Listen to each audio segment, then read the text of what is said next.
ਇਹ ਸ਼ੌਂਕ ਦਾ ਰੱਖਿਆ ਹੋਇਆ ਸਿਰ ਮਾਲਕ ਸਾਹਿਬ ਵੇਚਣ ਨਹੀਂ ਦੇ ਰਿਹਾ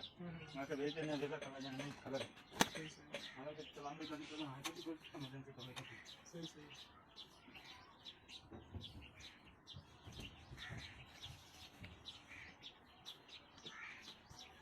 तीन महीने हो गए बंद कर देंगे सही ये माशाल्लाह प्यारा बस हिसाब नहीं दिया ना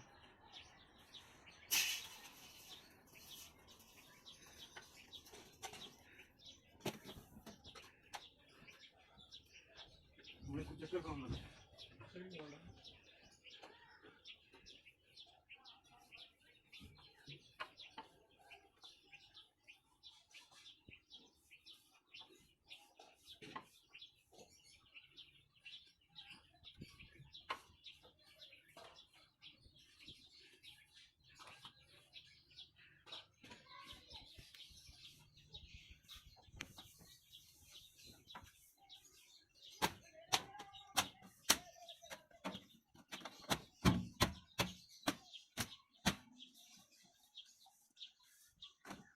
चलानी है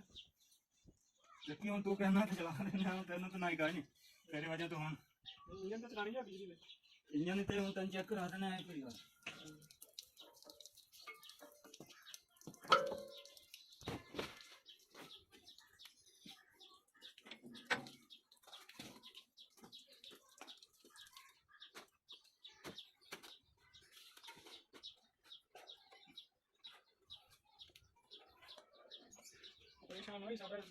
यार ये तो आया था ऐसा देखो क्या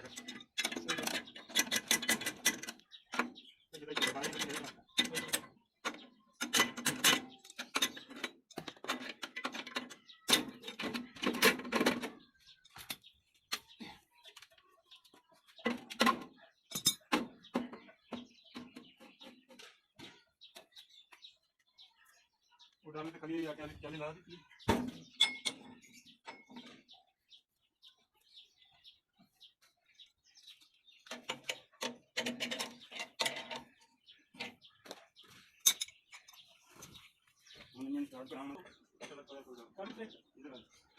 इसको यहाँ से खींचना पड़ेगा